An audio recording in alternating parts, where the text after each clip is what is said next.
сәбит жоғары орта білім беретін мектептің 10 сынып оқушысы Құдайберген Аралым. Жобаның тақырыбы «Сен өз дәстүріңді білесің бе?». Жобаның мақсаттары көшпелі халықтың кезіндегі болған салт-дәстүрлерін қазіргі болашақ ұрпаққа жеткізу және оларды нығайтып, болашақ ұрпақты дұрыс тәрбие беру. Шілдехана жаңа туған нәрестенің құрметіне жасалатын ойын-сауық той. Мұнда балаңыздың бауы берік болсын дегенде құтты болсын айтылады. Жастар жиналып ән салып, домбыра тартып, өлең жыр айтады. Шілдехана өмірге адам келгендің және оған қуатудың бір белгісі.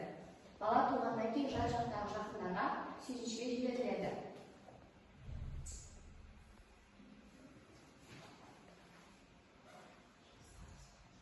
Қырқына шығару. Баланың қырқына шығар тойына 8 сері шақырылып, одан балаға ат қойып, бата беру тойынеді. Әдетте баланың туғанына 40 күн толған соң, оны ыдысқа 41 қасық су құйып шомылдырады. Бұл ресми дәстүр. Оған үлкен әжелер, әйелдер қатысады. Кәде беріледі, дастархан жайылады. Сәбидің хаты шашы алынып, оны сәбидің өзінің киіміне матаға орып тігіп қояды. Мұндағы мақсат ертеде сурет болмағандықтан, баланың сәби кезінен ескерткіш ретінде сақтаудан шыққан. Баланың қырқына шығарылып тағым ерекше маңызы бар. 40 күннен кейін сәби ширап көз тоқтатады. Құбылыс дыбысты сезе бастайды.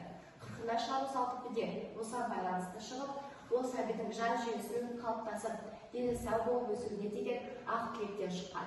Осы жерде қырқы деген сөзге мән беру керек. Қайтыс болған адамның да қырқы беріледі, бірақ баланың қырқына шығарылады.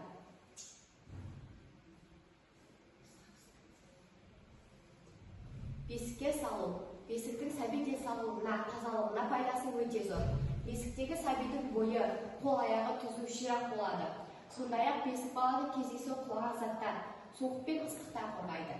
Пәле-жалауда сақтасын деп ұрымдап, оған тұман, бүркіт тұяғы, жыланның бас түйегі, кірпі сияқты заттар тағып қояды. Бесік ағаштан, негізінде талдан еп жасалады. Себебі тал басқа ағашта емес, иілмелі, от сынбайды, құрт түспейді, жат иіс болмайды. Бесіктің мынандай құрал-жабдықтары болады. Жастық, мамық, жөргек, түбек, шүмек, қолбау, тартпау және тағы басқалары. Тұсаукесер. Сәбиді қас тұрғаннан кейін тез жүріп кетсін деген тілекпен жасалатын ұрым. Ол үшін арнайы ала жіп дайындалады. Сол жіппен баланың аяғын кәдімгідей тұсап, оны аяқ жылдар масатына елге қидырады. Сүріншек, жайбасар адамдарға кесілмейді. Тұсаукесерде баланы қолынан ұстап тез жүгіртеді. Шашу шашылады. Баланың ата-анасы тұсаукесер үшін кәдесін береді.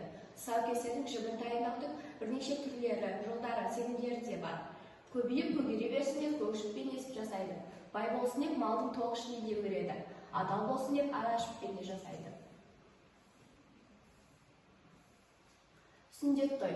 Еркек баланы таң жасына, яғни 3-5-7 жасында сүндетке отырғызады. Бұл мұсылман елдерінде ғана емес, басқа діндегі елдерде де бар. Сүндеттеудің денсаулыққа, тазалыққа да пайдасы зор. Баланы сүндеттеу үлкен рәсім. Ол әр ата-ананың борышы. Бұл рәсімнің сүндет тойы деген сияқты жөн-жоралары болады. Қайырлы, құтты болсын деп айтылып шашу шашылады. Сүндет міндетті бұрын қожа, молдаларға ғана тапсырылса, қазір оны дәрігерлер де жасай береді. Бұрынғы кезде ауқатты адамдар баланы сүндеттегенде үлкен той жасаған. Оны сүндет тойы деп атайды. Бұл дәстүр оңтүстікте әлі де сақталған. Тілашар. Тілашар тойына арнап шашу шашады. Әр отбасы баласы 7 жасқа толған соң медресеге, мектепке оқуға береді. Ол да бала өміріндегі елеулі оқиға, есте қаларлық елеулі кезең болып табылады. Осы күні балаға жаңа киім кигізіп, оқу жабдықтарын дайындап, шағын той жасайды. Мұны дәстүрлі тілашар тойы деп атайды. Үлкен кішілер балаға өсті, азамат болды, ғалым бол, ақын бол деген сияқты тілек білдіріп бата береді. Жаңа келініне байғазы, тағамдар ұсынады. Бұл тәрбиеден бала өскендігінің белгісін сезінеді, оқуға құмарлығы артады. Жақын жуық адамдар баланың ата-анасына құтты болсын айтып, балаға сәт-сапар тілейді. Қыз ұзату.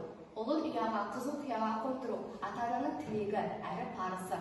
Соның ішінде қыз ұзату үлкен той, думан әрі қызық. Бұл күні ата-ана қуанады, әрі жылайды. Қуанатыны қыз өсіруі және оны құтты жерге қондыруы. Жылайтыны әрине қимастық көңілі. Үйлену тойы. Көтерілген отауы құтты болып, ұзақ жасап, ішінде сүйсін жарың, қыз жібек, ұлтымыздың мәдениетінде отау көтердің деген сөз бар. ол үйлендім, жұпты болды деген мағынаны білдіреді. Демек, үйленумен бірге отау көтеруге тиіс. Әдетте, ұлы үйленетін, қызы тұрмысқа шығатын ата-ана алдымен отау дайындайды. Отау алғаш тігілгенде, оны құрметті әрі елге сыйлаталар бастайды. Шаңырақты да бақанға Ахмат байлап, ел ағалар көтереді. Отқа май құйылады, босақаға майлау жасалады. Алғашқы дастархан жайылып, оған мол тағам жасалады. Кіргенге шашу шашып, құтты болсын, іші жанға, сырты малға толсын деп айтып жатады.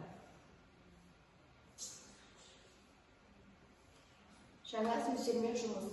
Нәресте, сәби бала, шілдехана нәрестенің тойы, киелі, қасиетті, ұлық, кәде, сыйлық, сый шашу, сау кесу, баланы тез жүрсін деген тілек ырым, сүйінші, қуанышты хабарға сый, қастыру, аяғында тұру деген мағыналарды білдіреді.